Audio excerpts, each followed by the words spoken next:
Welcome back to CEEN Caribbean News. It's now time to go in depth. It's no secret that the drought Jamaica is experiencing at this time is badly affecting the agricultural sector. Two industries have been openly crying for help, and one says little has been coming. When the rain stopped falling down and they've got no water, they're gonna bow down to the ground wishing that they were under. And when the stars start falling down and fire's burning, as the month of July advances, it becomes more apparent that the heat that was predicted is here and is letting us know how serious it is by leaving a trail of damage to the island's agricultural sector. Cane and banana farmers have labeled this drought the worst in 2 years, and having not recovered from the drought in 2014, they are running out of options to prevent further loss to their businesses. The All-Island Banana Growers Association and the All-Island Cane Farmers Association have noted that they are putting in measures as a safety net for their members, but where is the Ministry of Agriculture in all this dryness? General Manager of the All-Island Banana Growers Association, Donovan Elvey, says the mitigation efforts by the MOA so far are spill-offs from last year's efforts. We have not fully recovered from last year's drought, and the Ministry at that time, through RADA, had provided assistance to farmers island-wide in terms of assisting them to overcome the drought, but also being mindful that banana farmers are benefiting currently from European Union support along with GOG support. So while that there's not a direct component to drought mitigation strategy, indirectly farmers will benefit also.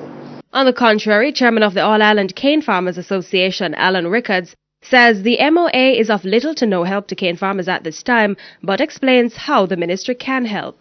The cane industry, because of its size, is not like coffee or citrus, where if you're going to offer assistance, 50 to 100 million will help. Because of its size, 50 to 100 million can't reach a quarter of the farmers with anything significant.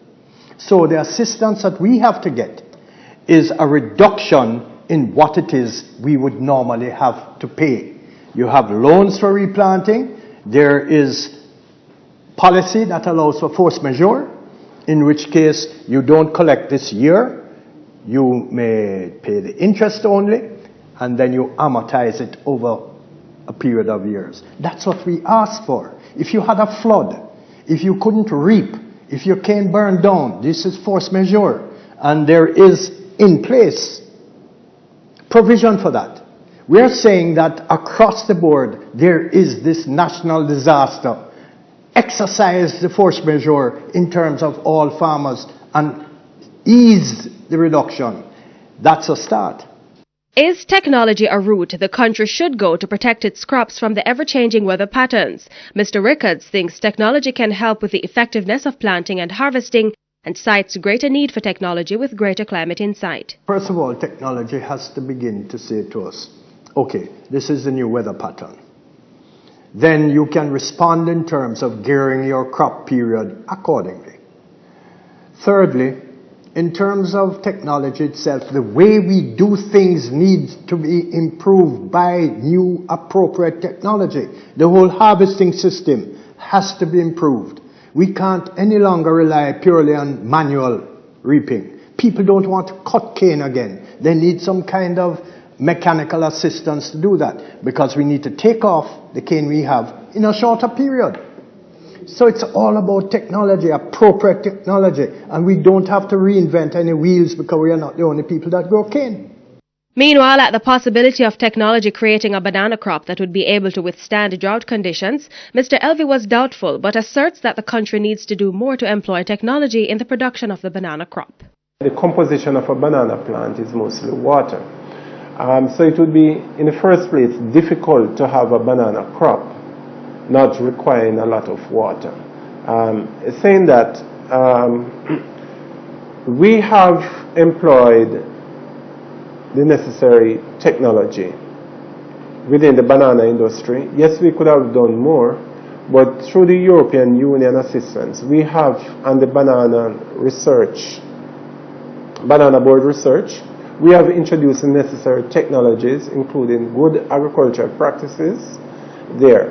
In terms of infrastructure though, for example, the availability of water, because this is a new problem that is affecting us, where a number of streams or water sources are going dry. So in terms of storage of water in microdams, that would have assisted us. Mr. Elvey, however, noted that the government has introduced a banana crop that is slightly more conducive to dry weather patterns versus other local variety. In terms of plants that are more drought tolerant, we are introducing the FIA variety of banana, which was developed in Honduras, introduced in Jamaica to our small farmers. But the shortcoming of this variety is that it is not a banana suitable for ripening.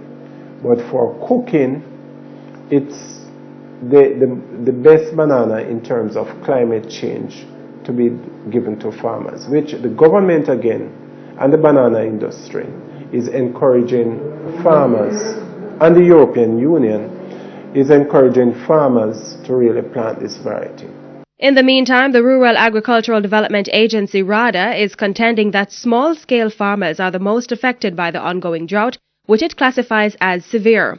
Principal Director of Field Services at RADA, Winston Simpson, says the agency has implemented several measures to mitigate the effects of the drought, ranging from immediate to long-term. Long-term, we are encouraging the farmers in the agri-park that have the irrigated waters, because the Ministry of Agriculture has established irrigation systems in the agri-park. And at this time, we encourage the farmers in those areas, or the farmers close to the water source, to step up their production. Mid-term, we have been encouraging, and the Minister, Honorable Kelly, has made some $19 million available to assist the farmers, the greenhouse farmers, to do big farms and to do water harvesting, to make sure that the greenhouse farmers could step up to the plate and to give support to the vegetable production and to see how best we can supply our households. Short term, the minister has also rolled out a tank program and has handed out water tanks. So, you know, it's a real trying time. It's a dry spell, and we are encouraging water harvesting programs and encouraging the farmers closer to the water source to step up their production at this time.